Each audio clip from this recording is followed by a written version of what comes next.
Bonjour à tous, vous le savez, mon portefeuille, j'ai énormément de luxe. Et donc on va parler aujourd'hui des résultats de Burberry, mais on parlera un petit peu aussi des valeurs luxe françaises. Donc Burberry qui a donné ses résultats aujourd'hui, ce matin, et ils étaient pas bons, hein, on s'y attendait.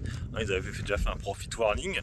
Et assez étonnamment, ils ont été achetés, donc chiffre d'affaires qui est en baisse de 22% sur la société, et un compte de résultats qui, au premier semestre, parce que oui c'est le premier semestre sur Burberry, on est sur une baisse. Je ne sais plus de combien, mais on perd de l'argent. 78 millions de pounds, il me semble, parce que c'est anglais.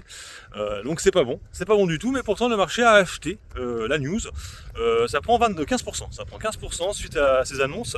Alors c'est vrai que le PDG a parlé d'urgence, de changer la logique de cette société qui a fait un peu du cafouillage. Ils ont voulu monter en gamme. Ça leur a pas vraiment réussi. C'est vrai que Burberry est une marque un peu comme Gucci, qui était une marque un peu phare dans les années 90, 2000, puis après ça a plus fait grand chose. Et tu la retrouves souvent un peu en solde, quand tu vas dans certains magasins, les outlets, des trucs comme ça. Donc c'est peut-être pour ça que ils galèrent actuellement, un peu comme Gucci. Je rappelle quand même que, pour comparer à Kering, pour l'instant Kering ne perd pas d'argent. Ce qui n'est pas le cas sur Burberry. Vous le voyez, eux, ils perdent de l'argent. Kering, elle, ne perd pas d'argent.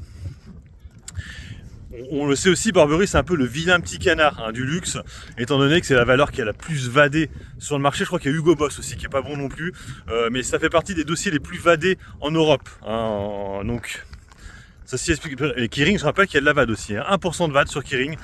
Donc pour moi, le fait que ce soit acheté, j'ai l'impression que le marché se dit on est peut-être arrivé à un plus bas. Donc ça c'est plutôt pas mal. Moi pour le coup, j'ai repris une Kering ce matin, en me disant bon, on est peut-être à des niveaux, à des bottoms pour 2024, peut-être que 2025 ça sera encore pire, mais pour l'instant je me dis j'essaie de jouer peut-être un rebond. J'ai de nouveau 6 actions sur Kering, j'en avais 6, rappelez-vous, j'étais revenu en plus-value, j'avais allégé de 3, et là maintenant je vais peut-être refaire la même chose, c'est-à-dire que j'en ai actuellement donc 6. Si je vois qu'il y a un rebond assez fort, j'en revendrai peut-être 2. Je ne vais pas trop en avoir. En fait, c'est un pari un peu spéculatif, Kering. Et pour ce qui est de LVMH, qui est plutôt un pari plus long terme, pour l'instant, je ne reprends pas. Pour l'instant, je ne reprends pas parce que je pense qu'on peut même descendre encore un peu plus bas sur LVMH. Là, dernièrement, ils ont parlé.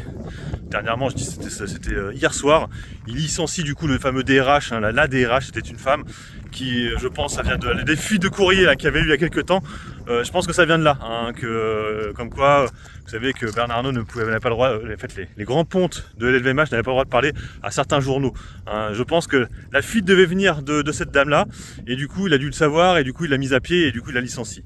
Voilà, faut pas faire n'importe quoi là-dedans non plus. Du coup je rajoute, je suis pas au même endroit parce que je le fais après, que du côté des spiritueux chez LVMH, il y a eu des changements aussi dans la direction. Donc une nouvelle DAF qui vient d'arriver et un nouveau PDG pour cette branche des spiritueux vins, qui est nul autre que le fils de Bernard Arnault, Alexandre Arnault. Donc il y a eu des mouvements aussi de ce côté-là. Donc on le sait, le vin, les spiritueux, c'est un peu ce qui pose problème actuellement à LVMH, à cause des trucs anti-dumping de la Chine.